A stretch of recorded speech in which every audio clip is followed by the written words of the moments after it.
What is the creepiest thing that has ever actually happened to you? Story number 1. Years ago, I was on a cross-country trip, solo, to a family reunion. I was supposed to make it to a friend's house, but there was horrible weather and it was slow moving. Then a terrible accident happened just ahead of me, and I was stuck for quite a while. All told, I was 5 hours behind schedule. I was exhausted and in need of a bathroom and a shower, so I pulled into a little strip motel off a fairly backroad state road. It was obviously small and dirty, but would work in a pinch. There was a window to the outside where check-in was. The guy there eyed me up, then a college-aged girl asked me if I was traveling alone. I went to hand in my ID and credit card, but he insisted on cash only. Red flags were going off at this point, but I scrounged together just enough cash and he tossed me the key. The room was dirty, barely bigger than the bed. The first thing I did was go to the bathroom, then I flipped up the mattress. Dirty. Signs of bed bugs. A moment later, I saw a cockroach as well. That was it. I was out. I decided I would use the parking space at least and sleep in the back trunk hatch of my SUV. I curled up, using a suitcase for a pillow and random clothes for a blanket, and fell asleep for an hour. I woke up aware of someone talking on a phone outside. It was now around 3 a.m. He finished up his call and walked quietly over to my room, unlocked the door and walked in. The lights didn't turn on, and a minute or two later he came back out, slamming the door behind him and cursing, with another guy. I hadn't seen Guy 2 enter, so I still don't know where he came from. They angrily talked for a moment, and the check-in guy walked over to my SUV. I covered up my head quickly with a shirt. After he tried to lock the door, he peered in the back seat. But between my tinted windows and blending into the general mess, he didn't notice me in the hatch. The two guys walked away to the far side of the lot, talking more. The one gesturing across the street where a diner was. While they were distracted, I climbed up to the front seat and started up my SUV. They turned around in surprise as I pulled away. I called my friends back home and told them, but didn't want to worry my family, so I said nothing to them. When I got back home some 3 weeks later, we figured out the name of the hotel thanks to Google Maps and called the local police. They told me the place had closed down only days before I called. Edit. Frequent question stuff. This was about a decade ago and took place along 250, I believe, in Virginia. The place name was Mountaintop or Mountainside Motel. It was a single-story building with a check-in window in the middle, tiny diner across the street, and no other businesses nearby. My logic was that it was smarter than parking by the side of the road. The police took my info and never called me back. Never found anything from my web searches immediately afterward. At least one friend thought I misunderstood the situation and there was a logical reason. Motherfucker. The stories that freak me out the most on these threads always include real people. Ghosts I can deal with. People are terrifying. Story 2.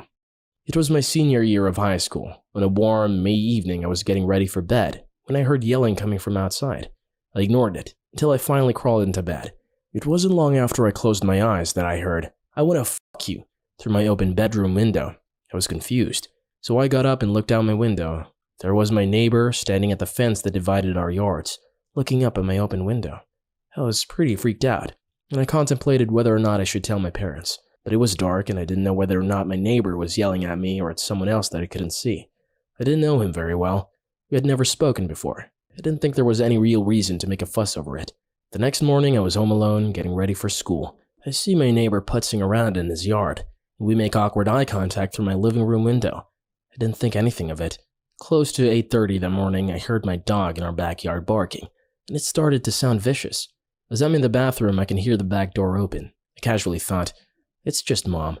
But in the back of my mind, I had a strange feeling it was my neighbor. My gut feeling was right.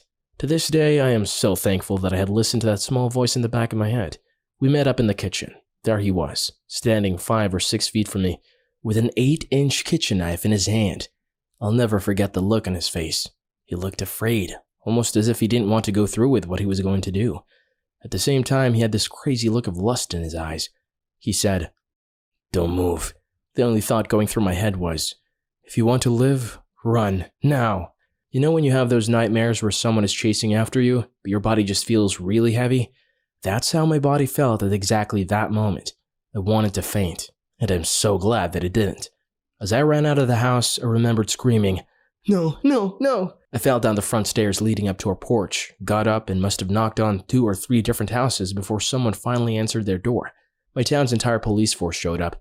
The guy ended up going back to his house. I guess he was an unsuccessful recovering alcoholic and had drank 2 liters of vodka the night before. He admitted to the police that he had been watching me through my bedroom window for months. When the police searched his home, They found photos of me that he had taken that explained in explicit detail what he wanted to do to me. Holy shit. Story 3. I was just browsing this thread when I remembered the most creepy thing ever, with photographic proof. I was catching the last train back from London and had about an hour to kill at a station where I needed to change. It was late at night. I was on my own, and the station didn't have many people in it. I decided this was a great time to have a little wander around the platforms, stretch my legs a tad, and enjoy the wait. I ended up walking down a platform with no more scheduled journeys for the night, so naturally there were very few of us there. Actually, there were just 2 of us, me and a little girl. It's quite unusual to see a little girl standing on her own in the dead of night, and I'm not sure if I did the right thing or not, but I stopped walking, parked myself on a bench about 20 meters away. I decided to subtly keep an eye on her to make sure she was okay. At first, I assumed her mother had probably gone to the toilet or something and asked her to stand in the same place until her return, but children shouldn't be on their own like that. So I sat there and decided to be a temporary guardian for her. This girl was standing down the platform and appeared to be about 10 years old or so, in her school uniform. From what I could tell, she was Asian and seemed pretty confident standing where she was. Very, very still. Because after 5 minutes passed, this little girl was still standing in exactly the same position that she was in before. I mean, I hadn't seen her move an inch. I sat there on the bench, thinking about what could have happened. Had her mother told her to stand there and then abandon her? Had she been separated from her carer? Maybe I should wait a bit longer. And she just stood there, in the same position. Right arm clutched to her body, staring directly at me. 10 minutes passed. 15. It was winter and the platforms were cold. This little girl must have been absolutely freezing, but she was just standing there, staring at me. I could feel her eyes burning into my soul. Was she angry? Was I hallucinating? I considered going to find out, but then a cleaner walked past her. He didn't even look at her. He just swept past and skipped on his merry way. He wouldn't just let a child stand there, right? Was she a ghost? If I got up to get help, then I would have to take my eyes off the girl. And then what if she ran away? What if some creep snatched her? No, her safety was important. 20 minutes. It was getting ridiculous. This poor little girl had been abandoned or something. I decided that when 25 minutes passed, if nothing had happened, I'd hop up and go ask her if she was okay. I don't know why I didn't do so sooner, but I was hoping her parents would come to collect her or something. As long as I kept a lookout for the girl, everything would be okay. 22 minutes passed. She was still standing there, staring at me from a distance. I needed to take a picture and send it to someone to make sure I wasn't seeing things, like a sleepy hallucination or a psychotic break or something, because this apparently invisible ghost demon child is just standing there casually glaring in my direction. I shit you not. Here's what came out of my phone's camera. I sent it to my boyfriend at the time for confirmation. No, I wasn't seeing things. I wasn't dreaming.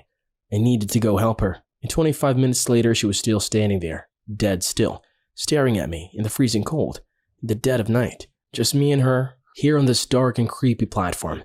I stood up and tentatively walked towards her. I got a bit closer and she stood there, remaining still.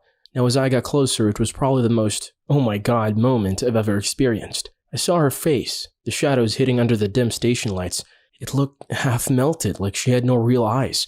My heart was pumping faster and faster and faster. I couldn't stop now. This poor girl was probably a victim of a horrific accident, and definitely not a demon. Just because she stood so still for so long in the cold weather and stared at me.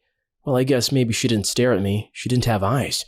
Wait, if she's actually a ghost, is this my last moment on this planet? No, don't be stupid. She's just a poor little girl.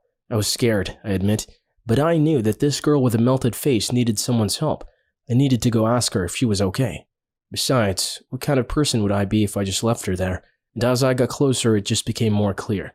She was deformed, abandoned, a poor little girl. But I couldn't help being scared, but I powered through. I walked up closer to her and opened my mouth to ask her something, trembling. I couldn't believe what I saw. She was made of Lego. She was a goddamn art installation made of Lego. Just standing there, being creepy, staring at people. And this is made of Lego. Dude, that looks creepy as hell even up close. Why the fuck would they put that there? Story 4. Went to a bar about 20 minutes from my apartment in Brooklyn. Because of construction, because I didn't know the way home, I'd lived there for about a month. It took some time to get home. When I got there, I noticed I had a Facebook message from someone I didn't know. Checked it and it was some guy saying, "Nice apartment. Can I come in?" I looked outside and there was some guy who had followed me home. I hadn't given my friends my new address yet, and he may have gotten my Facebook from a friend at the bar. I bolted the door and blocked him. The fact that he followed me and just randomly texted me rather than talk to me at the bar was unnerving. Story 5. Former Air Force here. I was a munition systems technician and I worked in a very large storage facility called a bomb dump in Europe. This place had dozens of buildings, including many earth-covered magazines called igloos, housing thousands of bombs. This facility was pretty big. It was about 9 square miles, I think.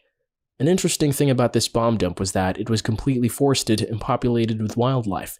Most are deforested because of the fire hazard, but the country that this bomb dump was in required that the area be maintained as a natural preserve.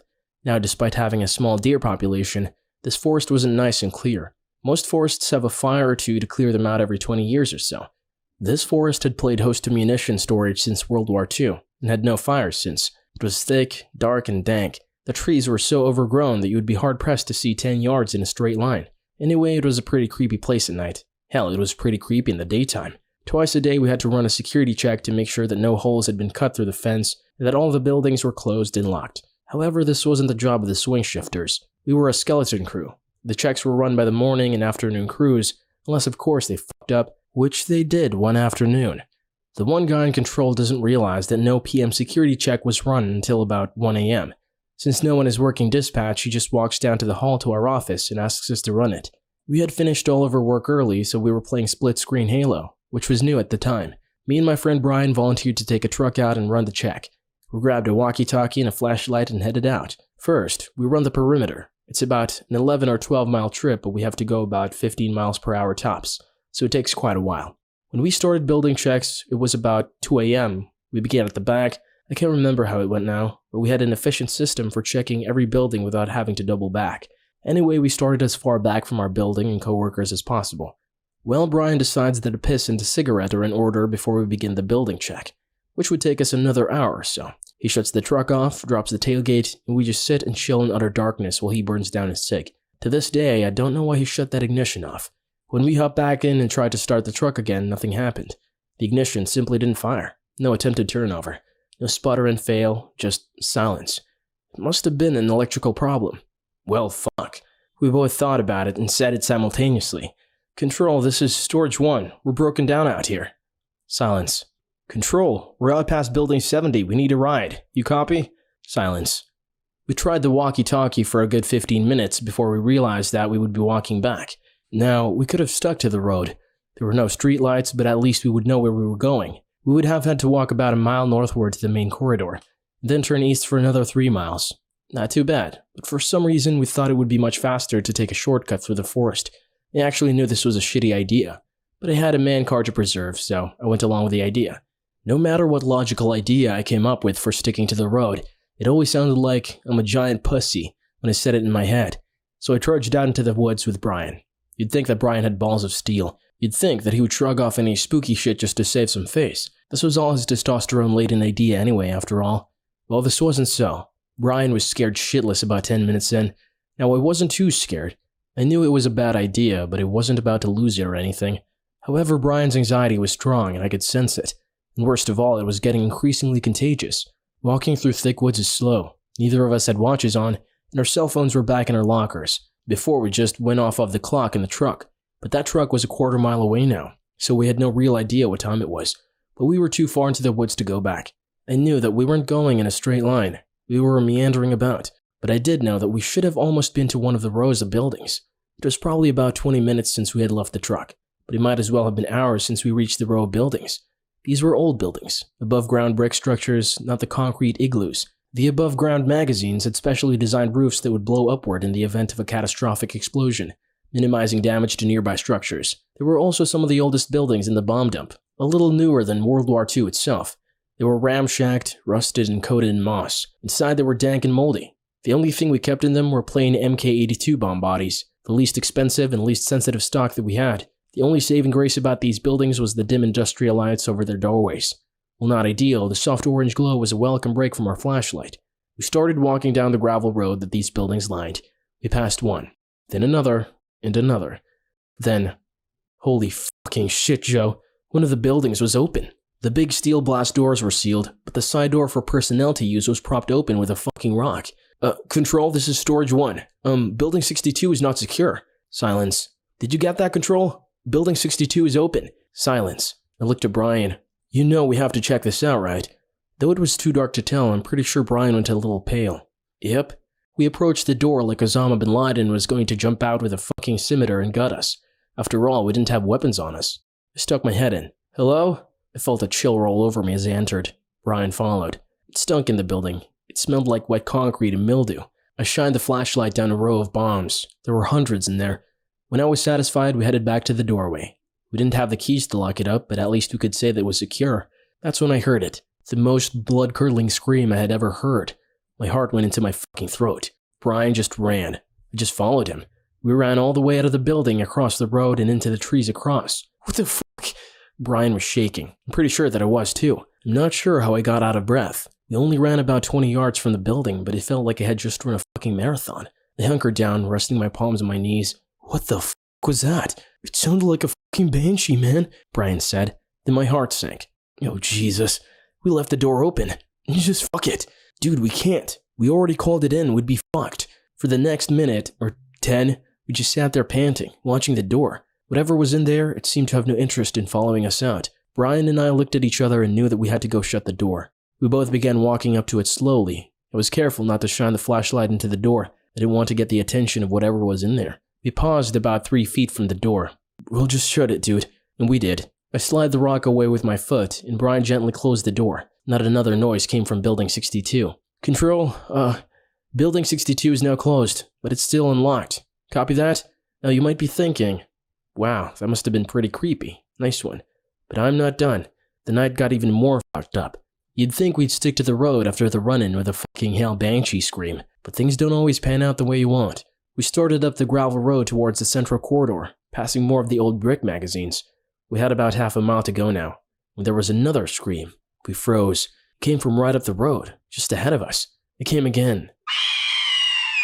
It was the most horrid, heart-rending sound I've ever witnessed in person. I shined my flashlight about, but there was nothing but pitch black and dense foliage. Hey man, if we go this way, the missile shop is pretty close. Brian pointed off into the forest. He was right too. The missile shop was a small office attached to a work bay, where missiles were pulled from storage and inspected. Of course, no one would be there to let us in, but there was a patio and it was well lit with flood lamps. I weighed the options in my head, cut another quarter-mile through the forest, which wasn't so bad the first time after all, and have a nice, well-lit place to relax until Control finally got our message, or we could keep walking towards the scream, and have another several miles of pitch-black road until we got back to the main office. Yeah, let's go, I said, feeling somewhat bold and chicken shit at the same time, and once again we were back trudging through the woods, the source of the screams getting further behind us. About 5 minutes into the brush, we realized this patch was much thicker than the first one.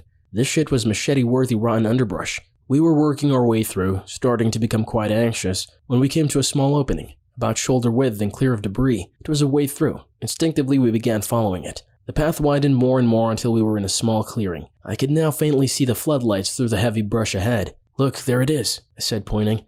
Speaking was the wrong thing to do. At this very moment, a set of eyes appeared about 20 feet in front of us. Big, giant yellow eyes gleaming in my flashlight. I sensed more movement around us. I twitched the flashlight to and fro. Eyes. Everywhere. Big fucking yellow eyes gleaming in my flashlight. We were literally surrounded. I couldn't breathe. Brian made no sound. We just froze in terror. We watched, utterly horrified, as a bunch of goddamn deer rose from their resting spots and passively trotted away. I gasped. Deer. It's just fucking deer. We both began howling with laughter. Moments later, we were through the brush, and Brian was smoking another cigarette in the missile shop patio. He looked at me and says, Don't tell anyone, but I was scared fucking shitless back there. I was too, man. After some deliberation, we decided that the blood-curdling screams must have been some kind of bird. In hindsight, I'm almost positive it was a barn owl. The combination of trudging through pitch-black woods and hearing the screams had primed us for sheer terror by the time we stumbled on the herd of deer. Normally deer feed at night, but it was one of those especially dark moonless nights where even they decided it's too creepy to go out for a nibble. Once we had laughed off the fact that we were huge pussies, we walked the rest of the way back to our office. The one dude in control was playing Halo with the others. His walkie-talkie was down the hall in his office. Story 6. I went on a guided cemetery tour at night. About 6 or 7 of us were standing around a tomb, listening to the story of how the inhabitant had killed himself with a gun, when all of a sudden there was a big flash, and the whole sky lit up green with smaller flashes. We found out later that we had witnessed a meteor break up, so the tour guide takes a moment, recovers from the surprise, and continues his story about how some decades after the poor chap had killed himself, someone broke into his tomb and stole his skull. We then moved on and walked further into the cemetery when we were startled by a loud bang. We shrugged it off as a car backfiring, laughed nervously at how on edge we were, and continued the tour. Shortly after, we hear a couple more bangs in quick succession, and one of the tour party commented that they were pretty sure they were gunshots. There was another bang, closer. Definitely a gunshot. Then we saw light in between some of the headstones, and I kid you not, we saw the figure of a man carrying a shotgun, slowly coming from the direction of the tomb we had just been at. We froze. I looked over to the tour guide, thinking it was some kind of prank he plays on all his customers, but he was completely white and was backing away. It was a man with a shotgun and he was walking towards us. He lifted a flashlight and pointed it directly at us. Several of us ducked behind the headstones as he yelled, "Get out of here! What the hell are you doing in this place?" Turns out the city council paid some guy to shoot possums in the cemetery and they forgot to warn the tour company. Story 7. On a spring break trip, a friend and I got dropped off at the front gate of our condo. The security guard saw us and kept insisting on walking us up to the room. We kept saying no and he seemed kind of weird.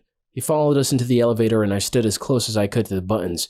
He kept making weird comments and telling us how hot we were. We kept bringing up how all of our boyfriends and our guy friends were in the room waiting on us, and how there were like 10 people staying there. When the elevator hit our floor, we took off running as fast as we could. 2 weeks later, after we came home, there was a news story about the same security guard.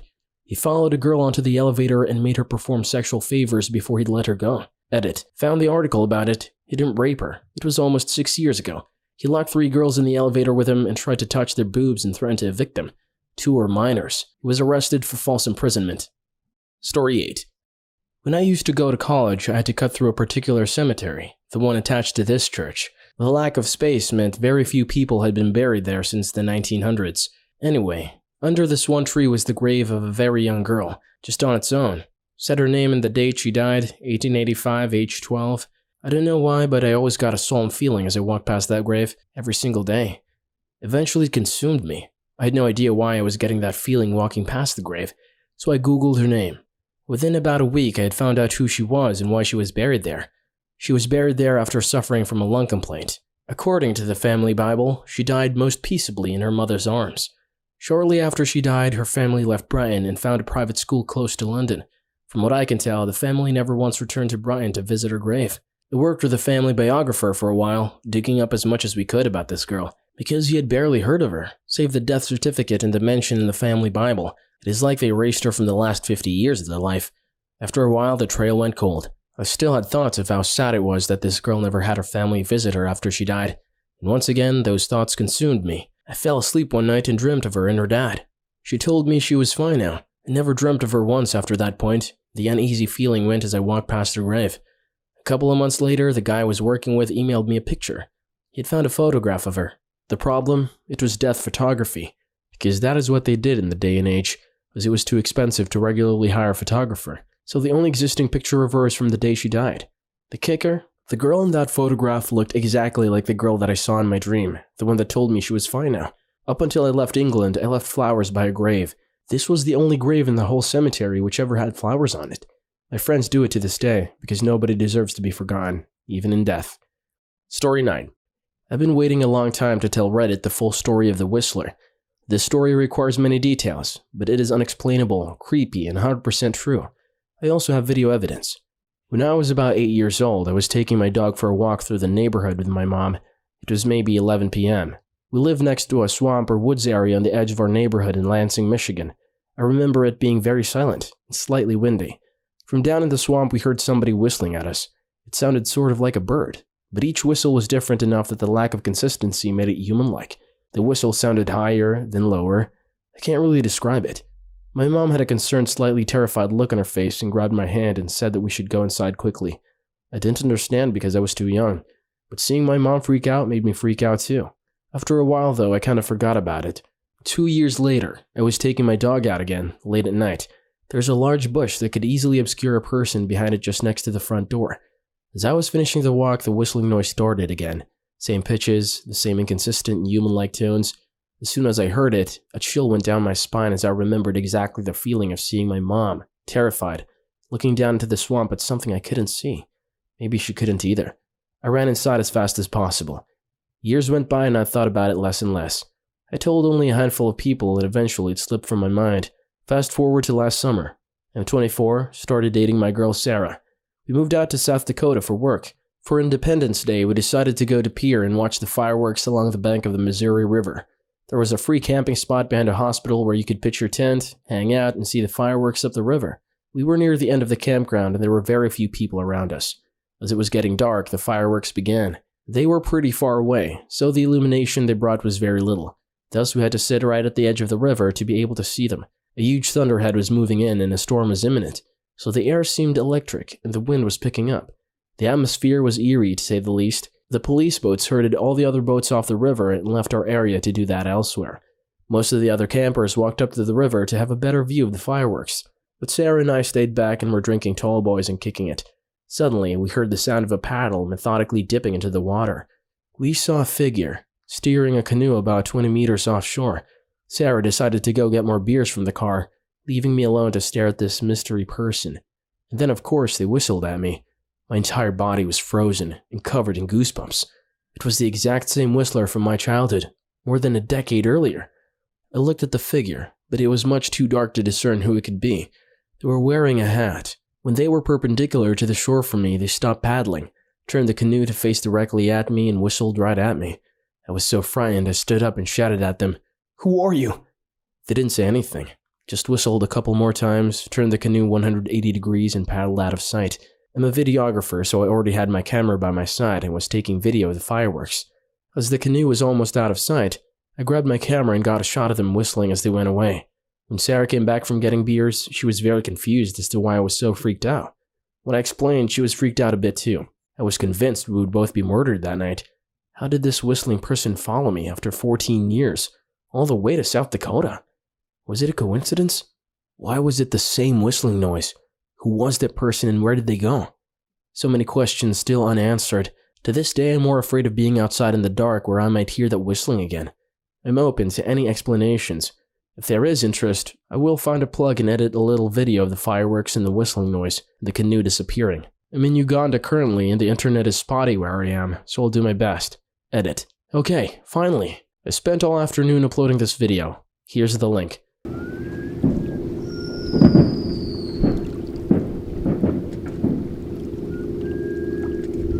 When I was still getting shots of the fireworks, I heard the whistling starts. I was too afraid at the moment to point the camera directly at the canoe, so I just turned my microphone towards it and kept a low-key shot facing downriver toward the fireworks. If you wear headphones, you can hear it better. It's the two-note whistle, high then low. You can hear me ask my girlfriend, "Are you whistling? Is that you?" She said no, but I wasn't sure, so I told her, "Stop it," because I was getting scared. The last shot, I boosted the brightness as much as I could and still make out the person in the canoe. It looks like they're wearing a red sweater or something. Edit 2. It's been a while, and I apologize for that. I'm back in the US now and I asked my mom about it. I sat her down and played the video for her. She honestly doesn't remember anything like that happening. I wish I had something more exciting to say. Alas, it must remain a mystery. Dude, I shit you not. In my country, there's a legend about a guy called El Silbón, the Whistler, a sort of damned soul that warns people of their coming death. Story 10.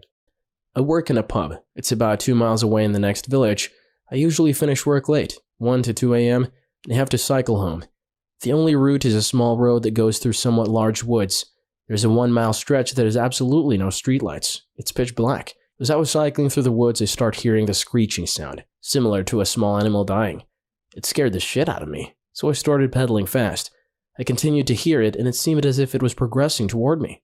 I used my phone's camera light to navigate, although it isn't impossible to see without it. I point my phone behind me and I swear I caught sight of some fucking humanoid creature on all fours running at me. Call it mind games, but this was pretty vivid. I continue to cycle as fast as I can. I've been cycling long distances from a young age. I'd like to say I'm quite fast. Yet I continue to hear the screeching and the light padding of the footsteps of whatever is chasing me. I try to turn my phone light off, and after a few seconds, I manage to do so. The padding becomes quieter, and I hear one last screech from whatever it was. I've never been so scared in all my life. Edit. Okay, I've called up the pub manager for some more work. He asked me in for a shift tonight. I'll take pictures tonight. They'll be posted when this post is about 13 hours old. I'll let you guys know what happens on my way back. Edit. Just leaving now. Wish me luck. Edit. I said I'd deliver. Well, f*** me.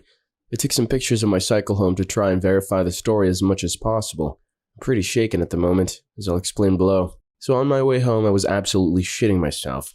As it's the only reasonable route home, I had to do it, and sooner than later. So here I was, beginning the long journey home. As I went further in, it opens up to a connecting road which is quite open, although it has woods either side. I very rarely see cars on this road, and I don't recall seeing any at nighttime. After cycling for a few minutes, I heard the same scream I heard a month back. I was fucking scared. The first time wasn't just some stupid coincidence. It sounded far away and didn't seem as though it was directed toward me. I kept my light off this time, except for taking pictures. I assumed whatever it was didn't see me, but I began to fucking pump it home. This is when it gets bad. Throughout the forest in all directions, I heard what must have been at least 10 other screams, all sounding exactly the same, all in harmony. I honestly thought that was it. I thought I was dead any second. So fucking happy to be home, and I fucking delivered. I don't know what this is, but I don't want to fuck with them. I have some images I took while cycling away, after hearing the screeches. If anyone is able to brighten them and find any evidence, please do. Our woods of deer and foxes, no mountain lions or boars. I know what they both sound like. My house has a lot of wooded land surrounding it. They sound nothing like what I heard. I can still hear it, ringing in my head. I'm so fucking scared I don't know what to do. If anyone wants to investigate this, please PM me. Story 11. I was 16 and living in Chicago in the infamous South Shore neighborhood. We lived in a basement apartment, aka a garden apartment. My mom was sick and was begging me to go to the store a block away to get an Arizona iced tea for her. She gave me the money and I left no problems. The owner of the store knew me and my mom and would watch out for me. Plus, I knew how to handle myself if things got violent. Well, this man, I'm guessing somewhere between 25 to 30, begins following me at the corner of my house. I try to brush it off and hurry to the store. He comes in and follows me through the aisles. Eventually, as I'm grabbing the drink from the fridge, he offers to buy it for me. I refused, telling him I can do it on my own. He doubles down and offers me $60 in food stamps on the condition I have sex with him in his car outside. If you don't know the street currency, that's 30 USD cash. I refuse, tell him I'm only 16 years old, thinking it would scare him off. He then offers me $100 in food stamps. I tell him there was no way and make sure to chat up the store owner and ask him to call my mom for me, to tell her I got what she wanted. That way this guy would know that the owner knew me and that someone was home with me. Rushed home and told my mom about the interaction and she didn't send me out alone anymore. That should be the end of it, right? Well, jump to a week later. I'm in bed and burning hot. Normally I take off my clothes and head back to bed. This time something felt off. I turn on the bedside lamp and I see the same man laying on his side looking through the tiny basement windows right at me. He was jerking himself off. I screamed. My mom ran into my room as he was getting up to run off. Thankfully, my mom was fed up with the place anyways, and we moved the next week into a hotel while we searched for a new apartment. Definitely scary. I'm not exaggerating when I say that this is the most disturbing, disgusting, scariest thing I've ever heard. What a piece of shit. I'm glad you're okay. Story 12. It was pretty early in the morning and I heard some weird noise downstairs. My wife was out of town with her mom, so just me and the cats in the house. They were both in the bed with me and also looked kind of freaked out. So I get up slowly and hear another loud crash, glass breaking type noise. I didn't own a gun or anything at the time, so I was looking around for some sort of weapon, which ended up being this brass vase thing I kept changing. I grabbed that and creeped downstairs, slightly freaking out. More noises.